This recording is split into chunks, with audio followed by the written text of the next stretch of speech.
Los ángeles que están más cerca, entre comillas, del trono de Hashem, del trono de Dios, tienen una comprensión más cerca de la esencia de Dios. Nadie puede conocer la esencia de Dios porque el Creador es infinito. Nadie puede conocer sus designios ni su esencia real, solamente Él mismo. Pero los ángeles que están, por ejemplo, en diferentes categorías del palacio celestial, los que están más cerca de la presencia de Dios y que les rinden servicio sagrado cada día, tienen una comprensión más de los caminos de Hashem, de la esencia de Hashem. Y cada ángel ha sido creado para una función. Hay ángeles que están en otros niveles y que no tienen tal comprensión precisamente de los designios o de las instrucciones de Dios. Ahora, como ya mencioné, cada ángel tiene una función. La palabra hebrea para ángel es malach. Malach simplemente significa mensajero. En este caso, los ángeles son mensajeros que llevan a cabo las misiones que Dios realmente les instruye, les manda. Y se dice que cada ángel está preprogramado para realizar ciertas tareas. Por ejemplo, sabemos que el ángel Mijael es el ángel que realmente se encarga de mostrar o de efectuar lo que Dios le ordena, pero en cuanto a la bondad, en cuanto a la misericordia. También en cuanto al ángel Gabriel, se dice que es el ángel que ejecuta los juicios severos de Dios.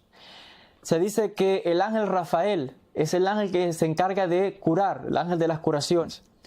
También hay ángeles que son creados para una tarea específica y que cuando completan tal tarea dejan de existir. Han sido creados para un propósito y cuando cumplen ya dejan de existir.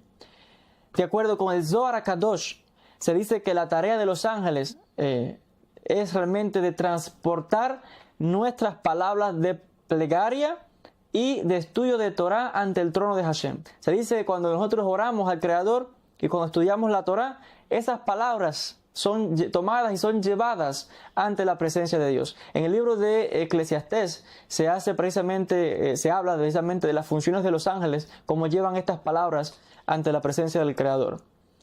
Ahora, hay otros ángeles que son creados a través de las acciones del hombre. ¿Qué quiere decir esto?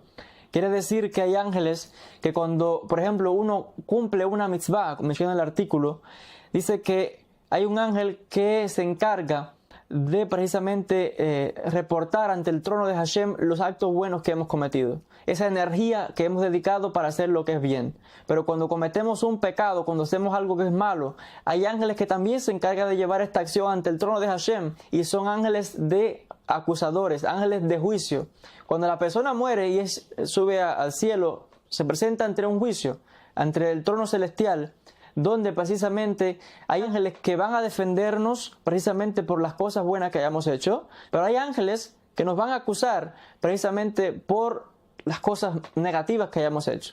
Estos ángeles han sido programados específicamente para ellos y que nosotros mismos hemos creado en el sentido de que cuando hagamos algo bueno, escriben los sabios que creamos un ángel que nos va a defender. Una mitzvah, un gesto bueno, una acción, ese ángel nos va a defender ante Hashem en el juicio. Pero cuando hagamos algo malo, un pecado, una acción negativa, se crean ángeles malos, ángeles de juicio, ángeles acusadores, que en el juicio también son como fiscales que nos van a acusar. Y al final se va a determinar la balanza. ¿Qué parte gana del juicio? Si nuestras acciones positivas o nuestras acciones negativas. Y solamente son ángeles que son creados para esta función.